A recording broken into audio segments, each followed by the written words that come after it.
Good afternoon guys.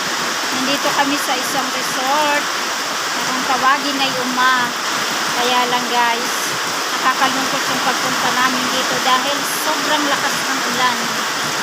Dahil nga siguro sa bagyo kaya maulan dito.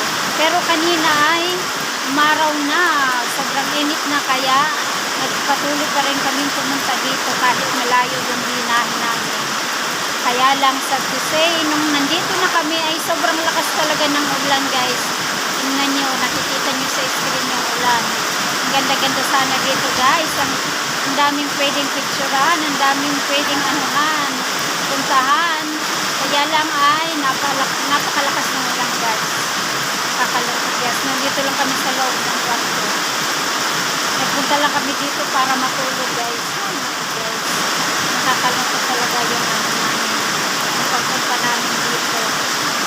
Pero okay lang guys, at least buhay tayo, safe kaming